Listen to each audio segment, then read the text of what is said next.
I never thought my high school bully would end up in my bed, but life has a twisted sense of humor. Her name is Riley. Tall, confident, the kind of girl who always had people laughing even if it was at my expense.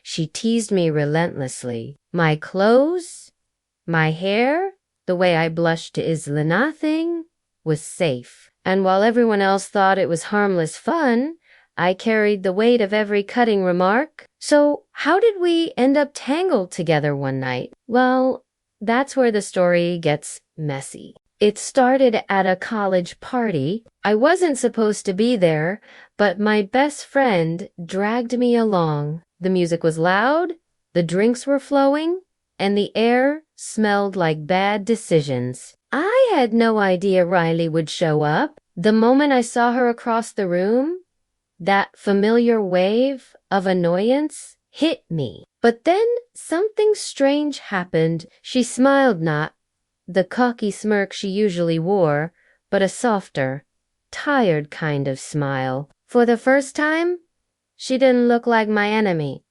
She just looked human. I tried to avoid her, but fate had other plans. A spilled drink, a crowded hallway, and suddenly we were shoved into the same quiet corner. Riley laughed, brushing soda off her shirt, and said, "Guess the universe wants us to talk." I rolled my eyes, ready to snap back, but something in her tone stopped me. She wasn't teasing. She was nervous. One drink turned into two, then three.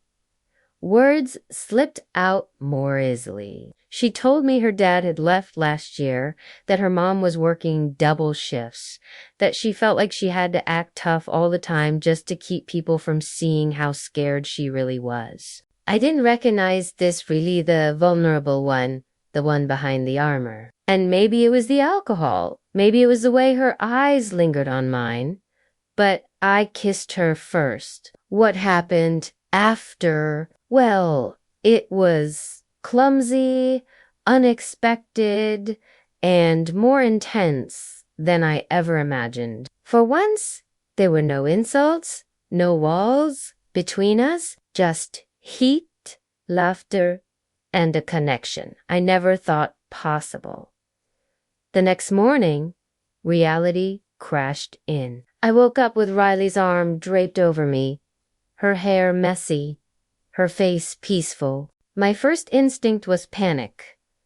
This was Riley, my bully, the girl who made high school feel like torture. I slipped out of bed, ready to pretend it never happened. But before I could leave, her voice stopped me.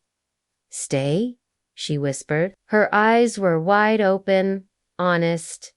"Please, I don't want this to be a one-time thing." I froze. Every memory of her teasing me came flooding back. Part of me wanted to scream, to remind her of all the times she made me cry. But another part remembered last night, her laughter, her trembling hands, her whispered confessions. Against my better judgment, I stayed. That was weeks ago. And somehow, the girl who made my life hell has become the girl who walks me home after class, who texts me goodnight, who kisses me like she's scared I'll disappear. I never thought I'd fall for my bully. But maybe Riley was never really my enemy. Maybe she was just a girl who didn't know how to ask for love until she accidentally found it with me. And now I'm not sure I want to let her go. This is the story of how I fell in love with my bully. And if you're thinking that sounds insane, trust me, I get it. But here's the thing. High school was not fun for me. Sure, there were good times, but most days I dreaded going because I knew Riley and her crew would find new ways to make my life miserable. She was the queen bee of our grade, popular, pretty, and she knew it. I, on the other hand, was the awkward bookworm, the one who blushed at every compliment and tripped over her own feet. I mean, if you had to describe me in one word, it would be invisible. I blended into the background, hoping not to be noticed. But Riley, she made sure I stood out. Every day was a new adventure in humiliation, thanks to her. But here's where things get complicated.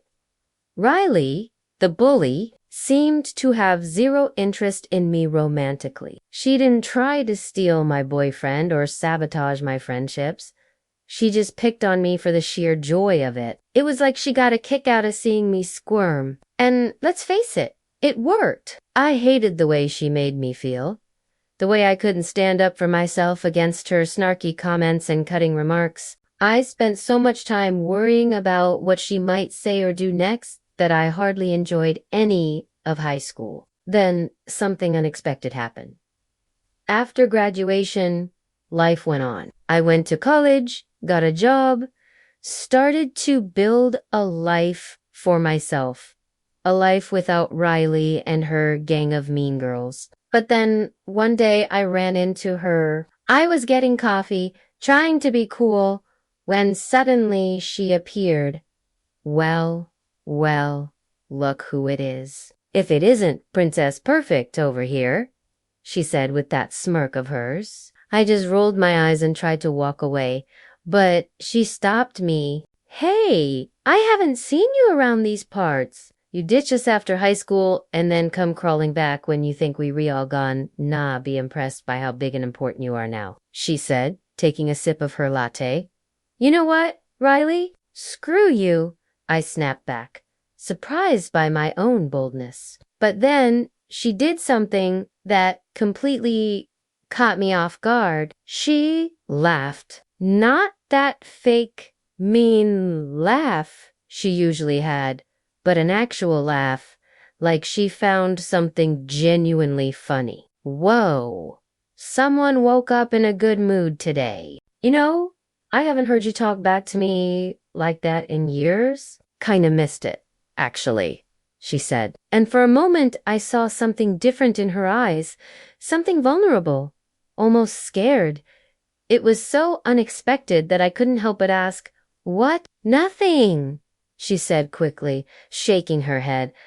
"I gotta run." "See you later," she yelled as she walked away, leaving me standing there with my coffee, wondering if I had imagined the whole thing. Over the next few weeks, I kept seeing Riley around town, and each time she acted like the old Riley, the queen bee, who ruled the school and had no problem humiliating those beneath her. Yet there was something different between us now, something unspoken. I couldn't put my finger on it, but I sensed a shift in the air when we were together. It was like there was an invisible cord connecting us, pulling us closer without either of us knowing why. I tried to ignore it, tried to push away the strange feelings that came over me when she was around, but it was no use.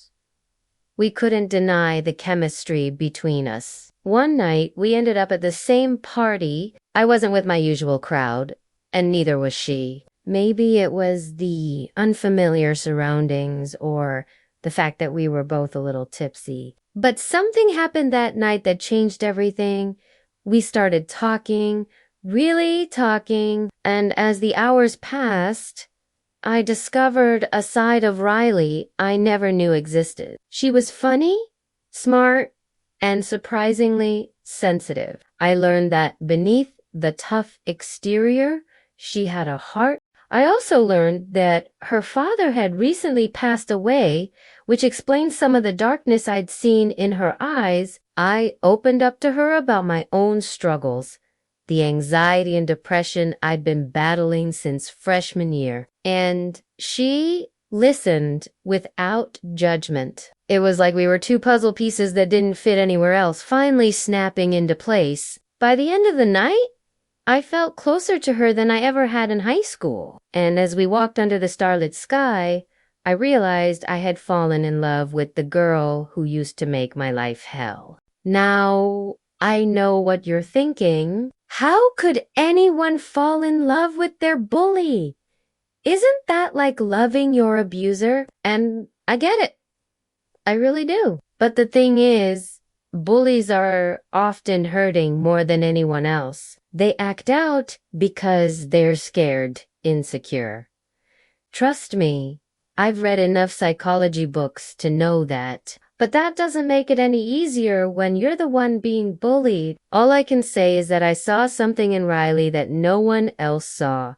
A flicker of pain behind her harsh words, a longing for kindness in her mocking laughter. Maybe it was because I'd gone through similar struggles myself, but I felt a connection with her that I couldn't deny. And yeah, maybe I was crazy for letting her into my life, but I couldn't help myself. I was drawn to her like a moth to a flame, even though I knew it could burn me. I never thought that falling in love with my bully was a possibility, but here I am, trying to make sense of it all. As I sit here typing this, I'm not sure what the future holds for us. Will Riley stay in my life? Or will she go back to being the girl who tormented me? Only time will tell. But I wanted to share my story because maybe there's someone out there who understands what it's like to fall in love with the very person who made your high school years a living hell. Thank you for listening. And remember, even when it seems impossible, love can find a way.